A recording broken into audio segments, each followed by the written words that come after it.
High command ಒತ್ತಡದ ನಡುವೆಯೂ CM ರಾಜೀನಾಮೆ ನೀಡಲು ಕಾಲಾವಕಾಶ ತೆಗೆದುಕೊಂಡಿದ್ದೇಕೆ? ಸಿಎಂ ಬಳಿ ಏನಾದರೂ ಬೇರೆ ಕಾರ್ಯತಂತ್ರ ಇದೆಯೇ?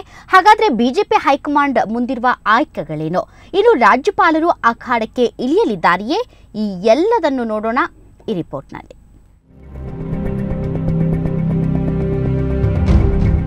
ನಾ ಕೊಡೆ ನೀ ಬಿಡೆ ಎನ್ನುತ್ತಿರುವಾಗಲೇ ರಾಜೀನಾಮೆ ಪ್ರಹಸನಕ್ಕೆ ಹೊಸ ತಿರುವು. ಸಿಎಂ ಲೆಟರ್ ಏನೋ ಬರೆದಿದ್ದಾರೆ, ಆದರೆ ಇಲ್ಲೂ ಕೂಡ ಹೊಸ ತಂತ್ರವೇನಾದರೂ ಇದೆಯಾ?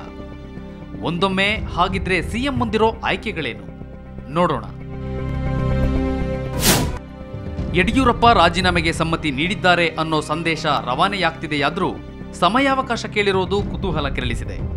ಹೈಕಮಾಂಡ್ನಿಂದ ಬೇಡಿಕೆ ಈಡೇರಿಸಿಕೊಳ್ಳಬಹುದು, ರಾಜಕೀಯ ವಿರೋಧಿಗಳು ಸಿಎಂ ಆಗದಂತೆ ತಡೆಯಬಹುದು, ಕೋರ್ಟ್ ತೀರ್ಪು ಬರೋವರೆಗೂ ಕಾಯಿರಿ ಅಂತ ಹೇಳಬಹುದು, ವರದಿ ಆಧರಿಸಿ ನಿರ್ಧಾರ ಕೈಗೊಂಡಿದ್ದು ಸರಿಯಲ್ಲ ಅಂತ ವಾದಿಸಬಹುದು, ರಾಜ್ಯಪಾಲರಿಂದ ಕ್ರಮಕ್ಕೊಳಗಾಗಿ ಅನುಕಂಪದ ಲಾಭ ಪಡೆಯಬಹುದು.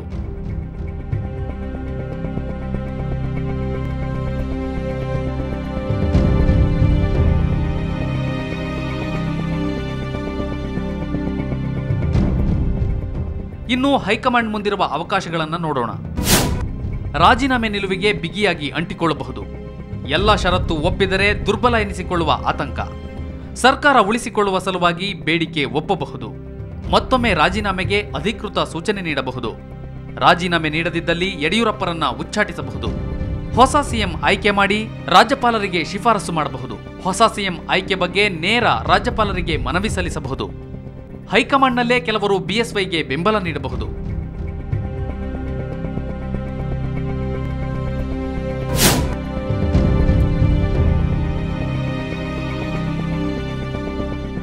ಲೋಕಾಯುಕ್ತ ಪೊಲೀಸರ ಕ್ರಮಕ್ಕೆ ಹಸಿರು ನಿಶಾನೆ ತೋರಿಸಬಹುದು. ಲೋಕಾಯುಕ್ತ ಕೋರ್ಟ್ ಸ್ವಯಂ ಪ್ರೇರಿತ ಕೇಸು ದಾಖಲಿಸಬಹುದು.